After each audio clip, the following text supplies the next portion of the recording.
दोस्तों, मेरा नाम है नमिता अनुराग। कहानियाँ सुनाती हूँ आपकी ज़िंदगी के आसपास बिखरी कहीं अनकहीं बातों पर। दोस्तों, हम में से कितने ऐसे लोग हैं जो दूसरों के हित को या इंसानियत को अपने से ऊपर रखते हैं। किसी के पास साधन नहीं होते, किसी को मौका नहीं मिलता है, और जिसके पास ये दोनों होते हैं ऐसा कुछ करने की इच्छा शक्ति ही नहीं होती। पर कई लोग ऐसे भी हैं जिन्होंने किसी न किसी तरह से दूसरों का जीवन संवारा है। तो आज की कहानी ऐसे ही लोगों के नाम। शीर्षक है समाधान। परफेक्ट। ब्लड प्रेशर चेक करके स्टेथोस्कोप हटाते हुए डॉक्टर अनिकेत ने कहा, कितना है? हॉस्पिटल के बेड पर लेटे हुए डॉक्टर सरन ने पूछा। बिल्कुल नॉर्मल है सर। आप मुझे नहीं जानते, पर मेरे होते हुए आपको चिंता करने की बिल्कुल ज़रूरत नहीं है। थोड़ा सा चौंके थे डॉक्टर सरन। क्या आप मुझे जानते हैं? जी हाँ, मैं हूँ आपका स्टूडेंट अनिकेत खोसला। अच्छा, कौन से हॉस्पिटल में, कौन सा बैच? और इस तरह से बातें चल पड़ी थी। डॉक्टर अनिकेत मुस्कुराए थे।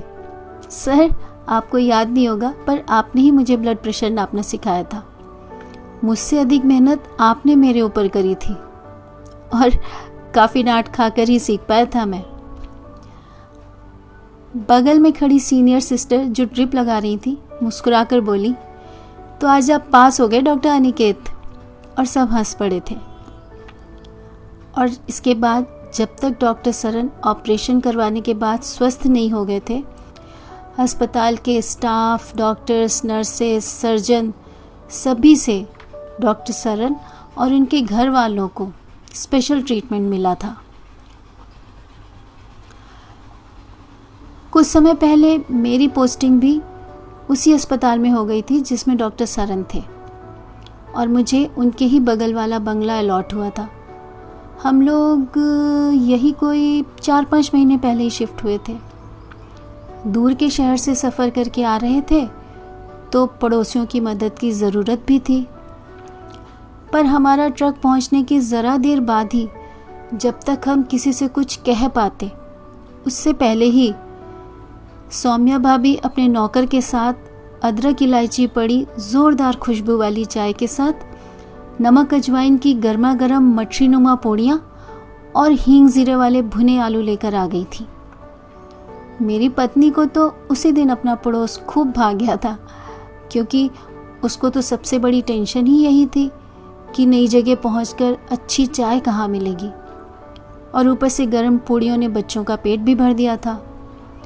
तो सौम्या भाभी के दिल का तो पता नहीं, पर अनीता के दिल में तो सौम्या भाभी ने उसी दिन जगह बना ली थी। कुछ ही दिनों में हम लोगों की अच्छी जान पहचान हो गई थी। जितना मैं डॉक्टर सरन को जानता गया, उनका मुरीद होता गया। डॉक्टर साहब देखने में तो खूब सुदर्शन थे ही। काश्मीरी होने का भ्रम पैदा करती गुलाबी चमकती रंगत थी।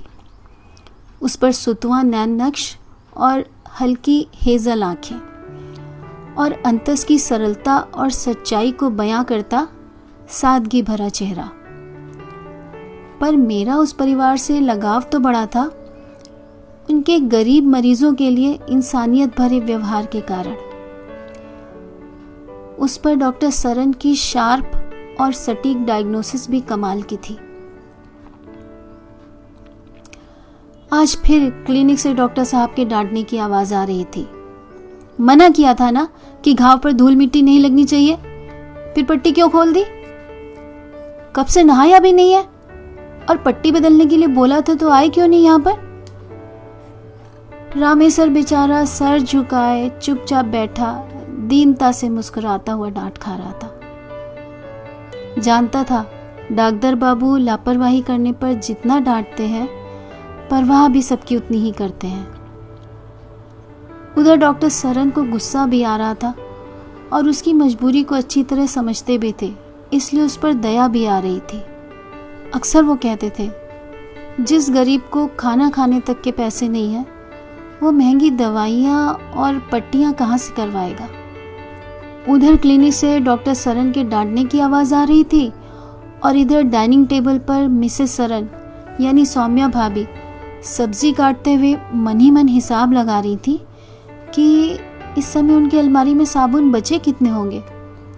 जानती थी कि अभी साबुन और न जाने क्या क्या किसी गरीब दुखिया मरीज की भेंट चढ़ने वाला है। और हुआ भी वही। डॉक्टर साहब तेजी से अंदर आए। गुलाबी तीखी नाक गुस्से में लाल हो रही थी। चेहरे का कसाव टेंशन को उजागर कर रहा था। कमरे में अलमारी खोलने और थोड़ी देर बाद जोर से बंद करने की आवाज़ सुनाई दी और फिर वापस अपने क्लिनिक की तरफ जाते हुए डॉक्टर साहब दिखे, जो हाथों में 2 लक्स साबुन और एक मॉइस्चराइज़र सौम्या भाभी से थोड़ा सा छुपाने की कोशिश सी करते हुए ले जा रहे थे। वैसे ये कोई नई बात नहीं थी सौम्या भाभी के लिए। उनके पति डॉक्टर पुनीत सरन अक्सर ऐसा करते हैं। किसी गरीब पेशेंट को देखकर सहृदय डॉक्टर साहब का दिल भर आता है। उसे दवाइयाँ तो अपने पास से देते ही हैं, घर से लाकर पत्नी के महीने की गृहस्थी के खजाने से साबुन, मंजन, क्रीम जैसी चीज़ें भी पकड़ा दिया करते हैं। हाँ, लेकिन उससे पहले उस मरीज को लापरवाही ना बरतने के लिए डांट भी ज़रूर लगाते हैं। बेचारी सौम्या भाभी तो अब ये सब सामान थोड़ा इजाफा करके ही मंगवाती है। क्या पता कब डॉक्टर साहब का दिल किसी मरीज के लिए पिघल जाए। अस्पताल में भी मुझे उनके बारे में कई किस्से सुनने को मिले थे। कैसे वो कभी कोई गलत काम करने के लिए तैयार नहीं होते थे, चाहे ऊपर से कितना भी प्रेशर डलवाया जाए। कैसे एक बार डॉक्टर साहब को पास के शहर से आते वक्त बस का वेट करते देखकर अंदर बैठे एक अनजान आदमी ने उतरकर उन्हें अपनी सीट दे दी थी कि मैं अगली बस से आ जाऊंगा। आपकी वजह से मेरी बिटिया की जान बची थी और आपके मरीज आपकी राह देख रहे होंगे अस्पताल में, इसलिए आप जाइए। और डॉक्टर साहब के बहुत कहने के बावजूद उस अनजान व्यक्ति ने उनसे पैसे तक नहीं लिए थे। और कैसे एक बार दिसंबर की रात में घने कोहरे के कारण जब डॉक्टर साहब और सौम्या भाभी की ट्रेन लेट हो गई थी, तब आधी रात होने के कारण वे लोग ड्राइवर को ना बुलाकर रिक्शे से ही घर चल दिए थे। सुनसान सड़क पर बाइक पर सवार 2 बदमाशों ने उनके रिक्शे का पीछा करना शुरू कर दिया था।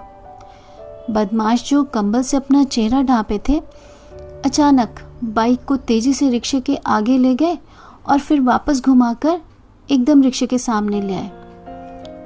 शायद कुछ करने ही वाले थे, तभी एक बुदबुदाहट भरी आवाज सुनाई दी, अरे डॉक्टर पुनीत सरन। और इसके बाद क्षण मात्र में वो बाइक बहुत तेज रफ्तार से दूर भागती चली गई थी। और ये किस्सा तो मेरे सामने का है।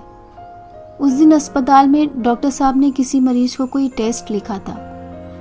2 दिन बीत गए थे, कभी टेक्नीशियन की छुट्टी, कभी बिजली नहीं, कभी मशीन की गड़बड़ी के कारण टेस्ट ना हो पाया। अब तक डॉक्टर साहब की सहनशीलता समाप्त हो चुकी थी।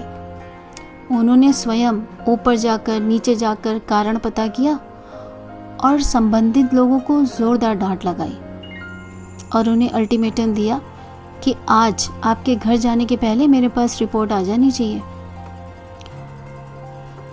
उसी दोपहर मनीष के घर वाले डॉक्टर साहब के केबिन में धड़धड़ाते हुए घुस आए और शोर मचाने लगे कि यह है आपका अस्पताल, एक टेस्ट के लिए हम कब से इंतजार कर रहे हैं और आप अपनी मशीन नहीं ठीक करवा पा रहे। इसी तरह से आप इलाज करते हैं अपने मरीजों का। डॉक्टर साहब शांति से सब कुछ सुनते रहे, एक शब्द भी नहीं बोले। अंत में बस इतना कहा कि देखता हूं। दोपहर को लंच के समय मुझे इस घटना का पता चला।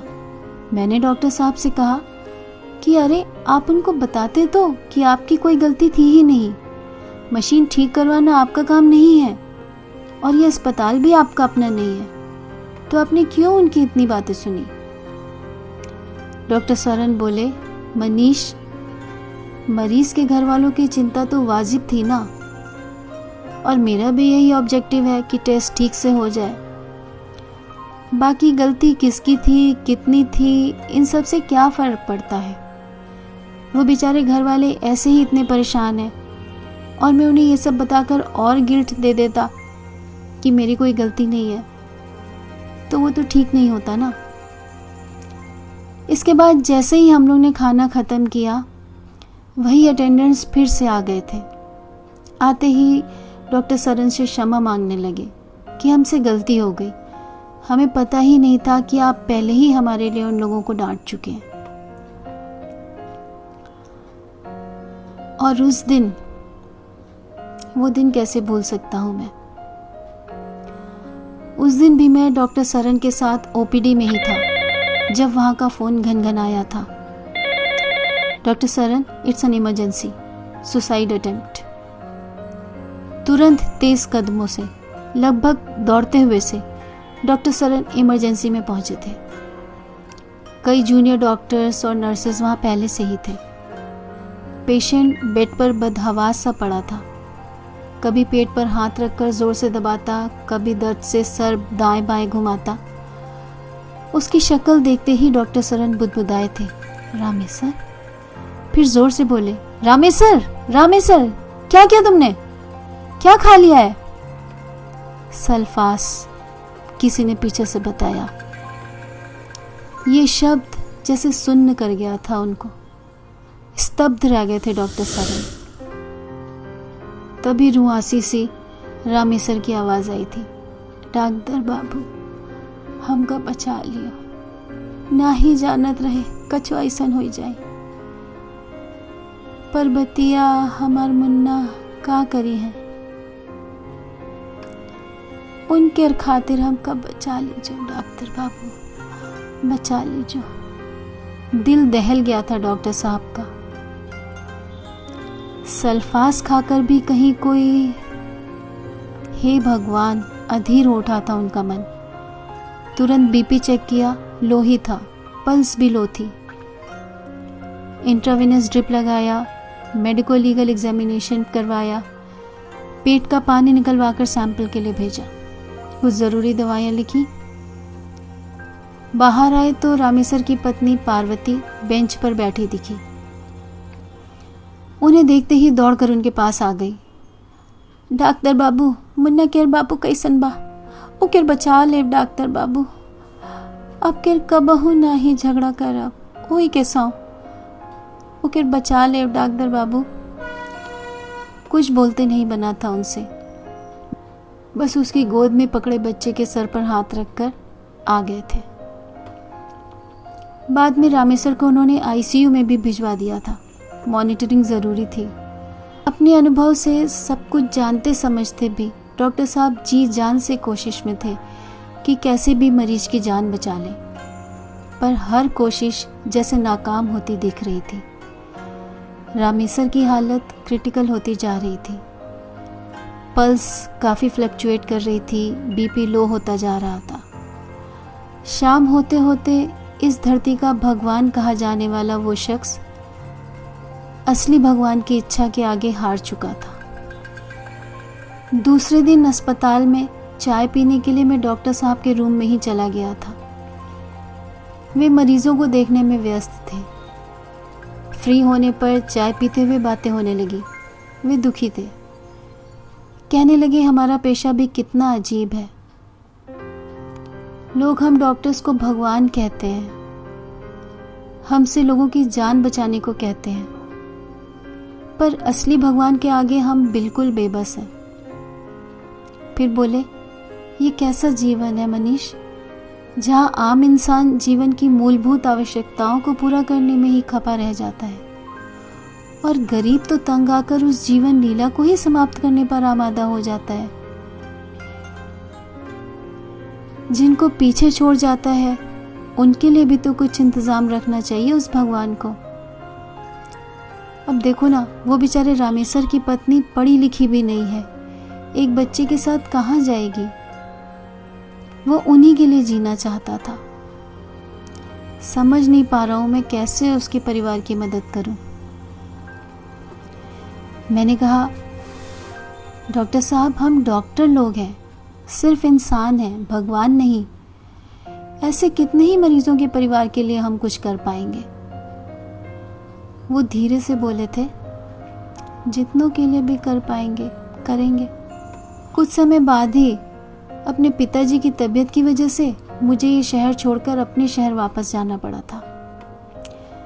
करीब 2 साल बाद मेरा वापस उसी शहर में किसी काम से आना हुआ।